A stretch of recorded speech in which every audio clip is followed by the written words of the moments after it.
Hello दोस्तों, आज हम बात करेंगे कौन कौन से ऐसे कैंसर्स हैं जो बहुत यंग एज में हो जाते हैं, जिसके लिए आपको 20-30 साल की आयु में भी ज़्यादा सतर्क रहने की ज़रूरत है।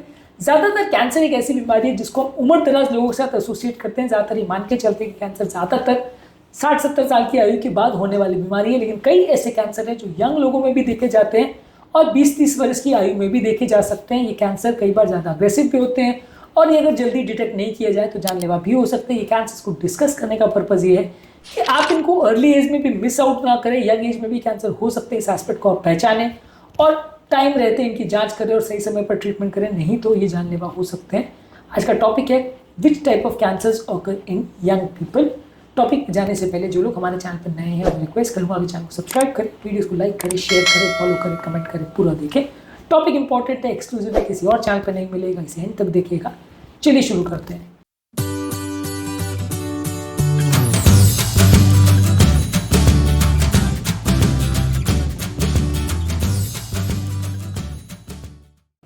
ब्रेस्ट कैंसर एक कॉमन कैंसर है जो कि इवन मेल पेशेंट में भी हो सकता है। ऐसा नहीं है सिर्फ फीमेल में ही होता है, मेल पेशेंट में भी ब्रेस्ट कैंसर हो सकता है।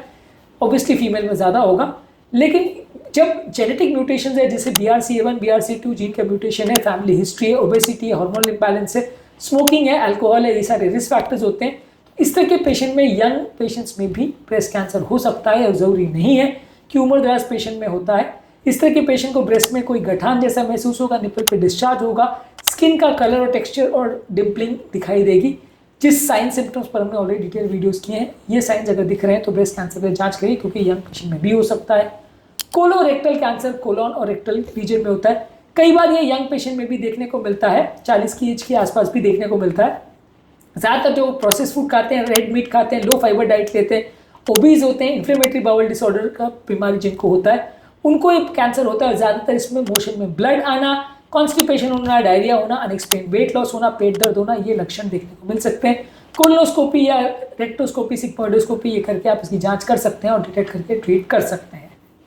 थायराइड कैंसर जो है वो फीमेल पेशेंट में 20-30 साल की आयु में हो सकता है। यदि किसी को रेडिएशन एक्सपोजर हो, आयोडीन की कमी हो या जेनेटिक म्यूटेशन हो, या थायराइड में कोई लंप या गठान दिख सकती है, वॉइस चेंजेस हो सकता है, खाना निगलने में दिक्कत हो सकती है, ये लोगों को थायराइड की जांच कराना ज़रूरी है। यदि इस थायराइड पे कोई लंप या गठान महसूस होती है तो जांच कराना ज़रूरी है। इसी तरह से ल्यूकेमिया यानी ब्लड कैंसर भी बच्चे और छोटे एडल्ट्स में हो सकता है। इसमें खासकर अक्यूट लिम्फोब्लास्टिक ल्यूकेमिया यानी ALL और अक्यूट माइलॉइड ल्यूकेमिया यानी AML, ये सबसे ज़्यादा अग्रेसिव होते हैं। बहुत ज़्यादा कमजोरी, फ्रीक्वेंट इन्फेक्शन, बिना कारण के ब्लीडिंग होना या ब्रूजिंग होना और हड्डियों में दर्द होना, ये इसके साइंस हो सकते हैं। और इस तरह के पेशेंट्स को फटीग और ब्रूजिंग के भी साइंस हो सकते हैं। यदि ऐसा कुछ हो तो आपको ट्रीटमेंट करना ज़रूरी है या जांच करना ज़रूरी है। हॉजकिन्स और नॉन हॉजकिन लिम्फोमा भी यंग लोगों में हो सकता है। जिन लोगों की इम्यून रिलेटेड प्रॉब्लम है उसमें ज़्यादा देखने को मिलता है। वायरल इन्फेक्शन जैसे एप्स्टीन-बार वायरस के केस में मिलता है। लिम्फ नोड यानी जो आपकी लिम्फ की गठान होती है वो बढ़ जाती है, रात को पसीना आता है, वजन कम होता है। कई बार पेनलेस लंप भी होते हैं गले में या ग्रॉइन रीजन में, अगर ऐसे हैं तो उसमें आपको जांच करने की जरूरत है, उसमें लिम्फोमा हो सकता है। ये भी यंग पेशेंट में देखने को मिल सकता है। इसके अलावा टेस्टिकुलर कैंसर ज़्यादातर मेल पेशेंट्स में होता है, 15 से 40 साल की आयु में होता है। ज़्यादातर रिस्क फैक्टर्स में अगर किसी को अनडिसेंडेड टेस्टिस हो, क्रिप्टोर्किडिज्म हो या फैमिली हिस्ट्री तो देखने को मिलता है। टेस्टिकल में गठान देखने को मिलेगी और स्क्रोटम में हेवीनेस का साइन होगा। इसको भी अगर सेल्फ एग्जामिनेशन करते हो, अल्ट्रासाउंड करते हो तो इसको पकड़ सकते हैं और डिटेक्ट करके ट्रीट कर सकते हैं। स्किन कैंसर यानी मेलानोमा वही यंग पेशेंट में हो सकता है। अल्ट्रावायलेट लाइट के एक्सपोजर से ऐसा हो सकता है। जिन लोगों की स्किन बहुत फेयर है, फैमिली हिस्ट्री और सन का बहुत ज़्यादा एक्सपोजर होता है, वहाँ पर ऐसा हो सकता है। कोई मोल या कोई गठान का अगर सडनली साइज बढ़ जाए, शेप चेंज हो जाए या एसिमेट्रिकल हो, ब्लीडिंग हो, तो ये उसका साइन हो सकता है। इससे रोकथाम करने के लिए आप सनस्क्रीन वगैरह का प्रयोग कर सकते हैं और मोल्स का रेगुलरली जांच कर सकते हैं, ताकि अगर कोई साइन सिम्टम्स दिख रहे हैं तो आप उस प्रॉब्लम को तुरंत ट्रीट कर सकते हैं। इसी तरह से सर्वाइकल कैंसर फीमेल में ह्यूमन पैपिलोमा वायरस की वजह से होता है। रिस्क फैक्टर में early sexual activity, multiple partners और स्मोकिंग रिस्क फैक्टर्स में होता है। ज़्यादातर इस तरह के पेशेंट्स में वेजाइना में से ब्लीडिंग होगी, पेल्विस में पेन होगा, अनयूजुअल डिस्चार्ज होगा। ह्यूमन पैपिलोमा वायरस का अगर वैक्सीनेशन कराते हैं तो आप इसको रोक सकते हैं। जल्दी ट्रीट करते हैं पैप स्मीयर द्वारा तो जल्दी ट्रीट कर सकते हैं। इसमें काफ़ी लोग की जान बचाई जा सकती है टाइम पर ट्रीट होने की वजह से। ये कैंसर भी यंग पेशेंट्स में देखने को मिल सकता है। ब्रेन ट्यूमर में ग्लायोब्लास्टोमा और एस्ट्रोसाइटोमा अग्रेसिव ब्रेन कैंसर से जो यंग पेशेंट में देखने को मिलते हैं। इसके रिस्क फैक्टर में रेडिएशन एक्सपोजर या जेनेटिक अगर हिस्ट्री हो तो ऐसा देखने को मिल सकता है। सीवियर सर्दर्द, विजन प्रॉब्लम और मेमोरी लॉस के इश्यूज देखने को मिलेंगे। कई लोग को वॉमिटिंग और सीजर्स भी हो सकते हैं।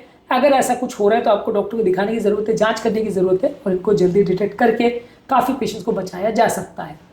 इसके अलावा स्टमक कैंसर भी आजकल यंग पेशेंट में देखा जा रहा है all over the world. Young patient में helicobacter pylori infection process food या स्मोकिंग की वजह से ज़्यादा देखने को मिलता है।